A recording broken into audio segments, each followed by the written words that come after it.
भगी तो नेकपाल उठा के पत्थर उसी के सर पर पटक दिया कि हम मार भी खा रहे हैं, हमारे गुप्तांग में ईटा पत्थर भी डाला जा रहा है। ये बात संसद तक उठाएंगे भाई चंद्रशेखर आजाद की तरफ से। वो आने के लायक नहीं है, उसके छोटे छोटे बच्चे हैं, वो कहाँ जाएंगे, अनाथ हो जाएंगे। आप किसी महिला को ईटा से मारते वीडियो जिससे वायरल है, इसका मतलब कि आप जान लेने का प्रयास किए पूरा। अनिल तिवारी होश में आओ, होश में आओ, होश में आओ। अजय तिवारी द्वारा गर्भवती महिला को ईंट पत्थर से मारे जाने का डीएम जवाब दो, जवाब दो, जवाब दो। डीएम सीएम होश में आओ, होश में आओ, होश में आओ। इस वक्त मेरी मौजूदगी प्रयागराज के जिला कचहरी में है, जहां पे आज आजाद समाज पार्टी भीम आर्मी के तमाम कार्यकर्ता धरना प्रदर्शन कर रहे थे। मामला यह था कि बीते दिनों 15 तारीख को एक महिला को लेखपाल पीटते हुए दिखाई दिया था, जिसका वीडियो सोशल मीडिया पे लगातार वायरल हो रहा है। उस मामले में आज आजाद समाज पार्टी यहाँ पे धरना प्रदर्शन कर रही है, उनसे बातचीत करेंगे। जिला अध्यक्ष जी हैं, क्या कुछ मामला है, आप पहले शुरू से बताइएगा। सर, ये मामला थुलमा गांव का है, जहाँ पर बंजर ज़मीन है जो राहुल वर्मा के नाम पट्टा थी, जिसका मामला तहसील हड़िया में विचाराधीन है। उस मामले को लेकर वहाँ के लेखपाल संघ अध्यक्ष अजय तिवारी वहाँ पर अपने लोगों के साथ पहुँचे वहाँ पर, और वहाँ पर जाके नापजोख करने लगे। जब नापजोख का विरोध करने लगे ये लोग, तो लेखपाल ने इनके ऊपर ईंट पत्थर से हमला किया। पीड़ित परिवार के हैं।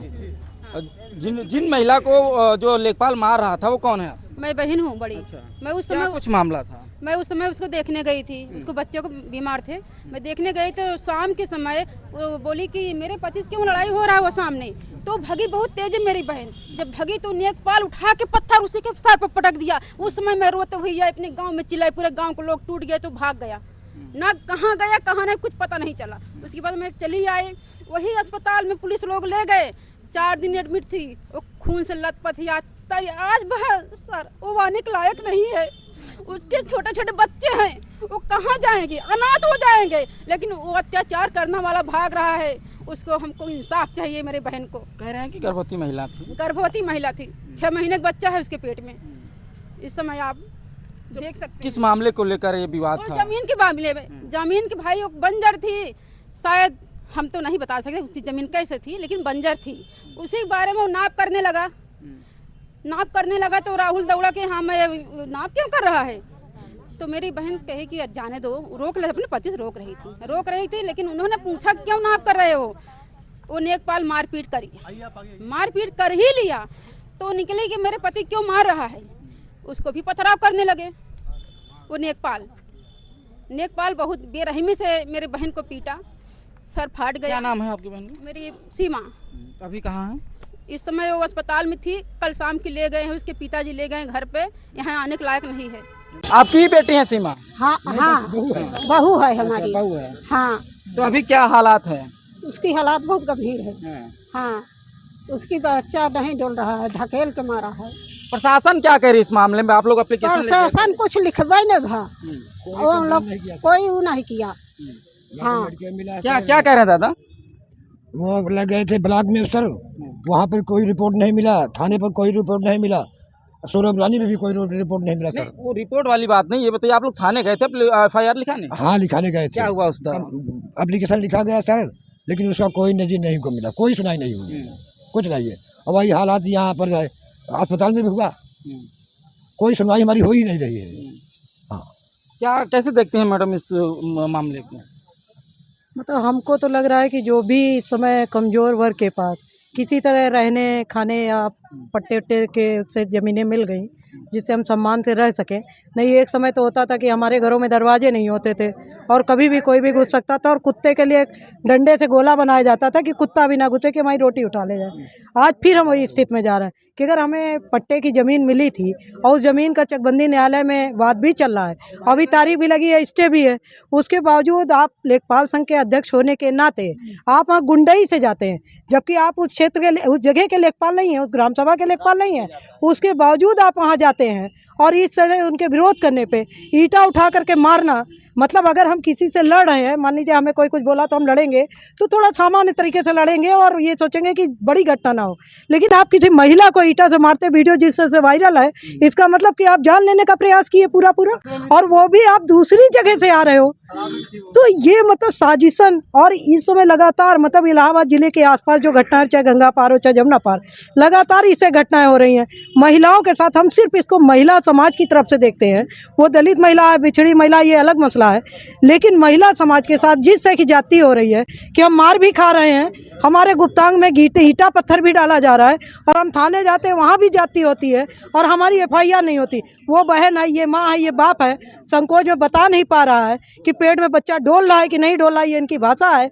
और 4 दिन से महिला अस्पताल में, और उनकी हो जाती है FIR, और गांव के लोगों के खिलाफ FIR हो जाती। पता नहीं वो बेचारे थे भी कि नहीं थे उस समय, घटना के समय, और हम मार भी खा रहे हैं। पूरा वीडियो है, पूरे डॉक्यूमेंट है, पेपर लेके लोग घूम रहे हैं, उसके बावजूद हमारी तरफ से FIR नहीं हो रही। तो प्रशासन और सरकार की मिली भगत से ये जो लगातार हमारे इस शहर में, जबकि जिला प्रयागराज हमारा बहुत राजनीतिक गढ़ है, यहाँ VP सिंह जवाहरलाल नेहरू जैसे प्रधानमंत्री रहे, और हमारे ज़िले में अगर इससे कि लगातार घटनाएं बढ़ रही, चाहे ज़मीन को लेकर, चाहे महिला उत्पीड़न को लेकर, और चाहे दलित और अल्पसंख्यक महिला उत्पीड़न को लेकर के, तो हमको तो बहुत मतलब चिंता हो रही है कि हम लोग आज इस एज में सुरक्षित रहेंगे कि नहीं रहेंगे, हम अपने घर में रह पाएंगे कि नहीं रह पाएंगे, हम अपनी ज़मीन पाएंगे कि नहीं पाएंगे, कि बाहर से गुंडा आएगा और हमको मार के गिरा देगा। तो मतलब बहुत शर्मनाक स्थिति, और प्रशासन को इसमें गंभीरता से विचार करना चाहिए। सोचिए, जो वीडियो तेजी से वायरल हुआ उसमें साफ साफ दिख रहा है कि एक महिला को लेखपाल किस तरीके से, बुरी तरीके से, बेरहमी से मार रहा है। लेकिन कुछ दिन बीतते ही पीड़ित का FIR ना होकर लेखपाल उल्टा FIR करा देता है पीड़ित पर ही, यानी सैकड़ों लोगों पर मुकदमा होता है, इनका आरोप है। और ये तमाम जो महिलाएं दिख रही हैं, ये पीड़ित परिवार की तरफ से आई हैं, और तमाम कार्यकर्ता भी हैं। सोचिए, प्रयागराज में जो है शासन प्रशासन मिली भगत से लेखपाल को किस तरीके से बचाया जा रहा है। क्या कहेंगे, किस तरीके से देखते हैं इस मामले को? जी, सबसे पहले तो आप सबको पता है कि जिस तरह से ये जघन्य घटना हुई है और सोशल मीडिया पे बहुत तेज़ी से वायरल भी हुई, उसके बाद से जो प्रशासन का रवैया है वो खास करके एक समुदाय को बचाने के लिए, जो हमारा कमज़ोर वर्ग है SC ST OBC, उसके खिलाफ ही इन्होंने एक तरफा कार्रवाई की, जिसका मैं बहुत अफसोस करता हूं, और शासन की लापरवाही पे मुझे खेद भी है कि ऐसी घटनाएं जिनके साक्ष्य मौजूद हैं ऑडियो वीडियो में हर जगह, उस ऐसी घटनाओं पर भी प्रशासन अभी तक शांत है और न्याय की उम्मीद लगाए जो हमारे बहुजन समाज के लोग हैं दर दर भटक रहे हैं।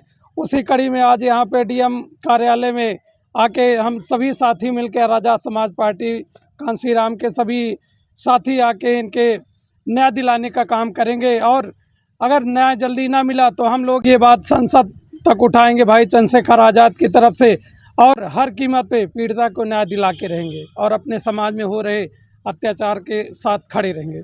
ये बताइए, आप लोग घर से ही हैं? हाँ, घर से। क्या मांगे हैं आप लोगों की? मेरी मांगे पूरी करें। मेरे क्या मांगे हैं? मांगे यही है कि जो महिला के ऊपर अत्याचार हुआ है, गर्भवती महिला के ऊपर, तो वो मेरा मांगे पूरी नहीं होगा, वो लेखपाल बरी हो जाएगा, कभी नहीं होगा। मेरी मांगे पूरी यही है करो कि मेरी उसका ज़मीन भी मिले, और उसका महिला जो पीड़ित महिला को मारी गई है, गर्भवती महिला को, उसको न्याय भी मिले। मेरा यही मांग आप माता जी हैं, क्या मांगे हैं आप? हम मांगे हैं उसका होई न्याय दें, उसका जेल हुई। हाँ, किसको जेल हो? लेखपाल का। हाँ, बस यही मांगे हैं।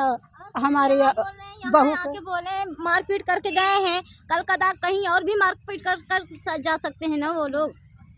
ये बताइए, हम लोग तो घर में कोई है नहीं, तो इसीलिए हम लोग को मारपीट के चाहे जो चले जाए, या महिला का सरकार ये कुछ भी करे। पीड़ित परिवार की मांग है कि जो है लेखपाल पर FIR हो, और जो हमारे ऊपर FIR हुई है उसको बहाल की जाए। तमाम मुद्दों पर बातचीत हुई, जिस तरीके से जो है तमाम जो है नेता थे वो कह रहे हैं कि खुलेआम जो है शासन प्रशासन मिलीभगत से लेखपाल को बचाया जा रहा है। अब सोचिए किस कदर जो है प्रयागराज में जो है मिलीभगत से जो है लेखपाल को बचाया जा रहा है। देखिए, बड़ी घटना आ रही है, लेकिन यहाँ से एक बात और समझ में आ रही है कि अगर यहाँ न्याय नहीं मिलता है तो भाई चंद्रशेखर आज़ाद जी के पास जाके लोग जो है आवाज़ लगाएंगे, और भाई चंद्रशेखर आज़ाद को यहाँ पे बुलाएंगे, इस मामले को बड़े स्तर पर ले जाएंगे। अब देखना दिलचस्प ये होगा कि क्या आज़ाद समाज पार्टी के इस धरना प्रदर्शन से कुछ असर पड़ता है, क्या पीड़ित परिवार को न्याय मिलता है या नहीं मिलता है। धन्यवाद।